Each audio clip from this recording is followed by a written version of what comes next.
Welcome to The Explainer. Today, we're jumping right into a question that sounds so simple but has stumped the greatest thinkers for centuries. What exactly is law? I mean, it's more than just a dusty book of rules. It's like the operating system for our entire civilization.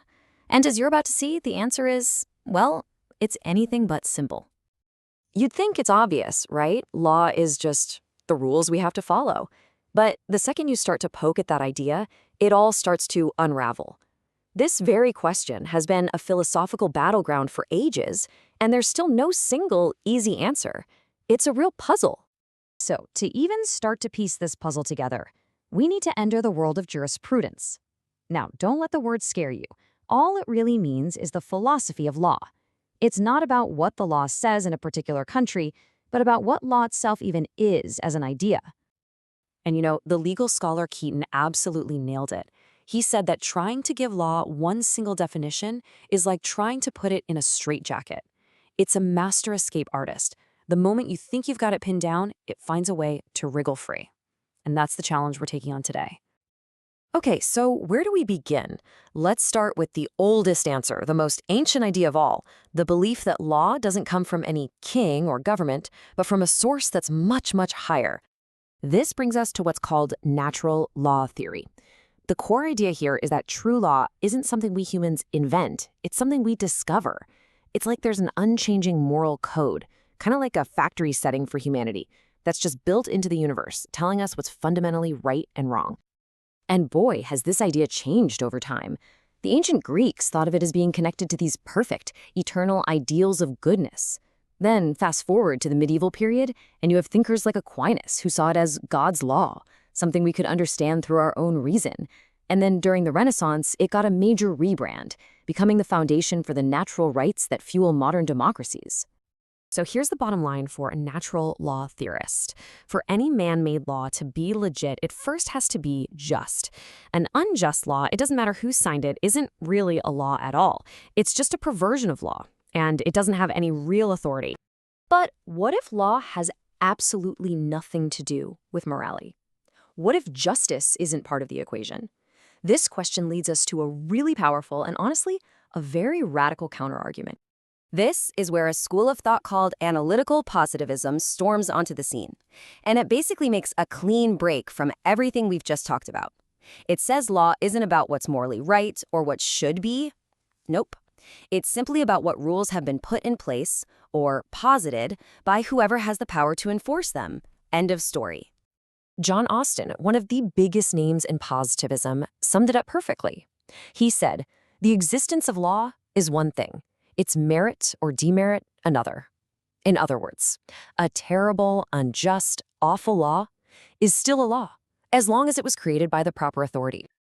And right here, folks, this is the central heavyweight battle in the entire philosophy of law. Is a law valid just because the government says so, or does it have to be moral to count? And this isn't just for philosophers to argue about. This exact conflict shows up in real-world debates about everything from civil disobedience to judging war crimes. Okay, so we've got law as a moral ideal from on high, and law as a command from a ruler. But what about a third option? What if law isn't handed down at all, but instead it grows up from within society itself?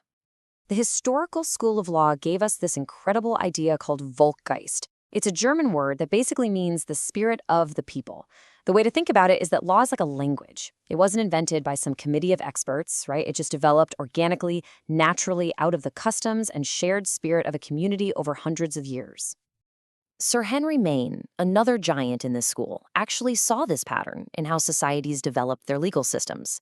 He noticed they often start with rulers issuing commands they say come from God.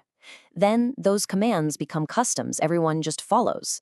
After that, a small elite, like priests, takes control of the legal knowledge. And finally, everything gets written down in formal legal codes. And this is probably his most famous observation. Maine argued that as societies get more advanced, they shift from a system based on status, where your rights are all determined by the family you're born into, to a system based on contract, where you are free to define your own life and obligations through agreements you choose to make. Pretty cool, huh? A more modern take on this is the sociological school. a guy named Roscoe Pound, saw law as a form of social engineering. In this view, law isn't about looking back at ancient traditions, it's about looking forward. It's a tool you use to solve problems, to balance all the competing wants and needs in the society, and to try and build the best, most efficient world you can. So far, we've been floating around in the world of these grand theories: law from God, law from the state, law from society. But our last school of thought is going to bring us crashing right back down to earth with a huge dose of skepticism. It asks a simple question. Forget the theory. What is law in practice? Let's just rewind for a second. Remember that neat, predictable world of the positivists, where law is just a clear set of commands from the government? It's logical, it's certain, it's a very clean picture. Now hold that thought and listen to this bombshell from Jerome Frank, a so-called legal realist. For him, that whole idea of certainty, it's just a myth, a comforting story we tell ourselves, but it's not real. You see, the realist perspective flips everything on its head. For them, the law written in the books is just words on a page. The real law is whatever a judge actually decides in a courtroom. It's just a prediction of what a human being in a black robe is going to do. And that decision, it can be influenced by their politics, their biases, or even by what they had for breakfast that morning. Law isn't a science. It's a messy, unpredictable, totally human activity. Phew. Okay, so we've got natural law, positivism, the historical school, realism. After all these conflicting ideas, you might be wondering, okay, so what? What's the point? If the smartest people in history can't agree, why does any of this debate matter to us?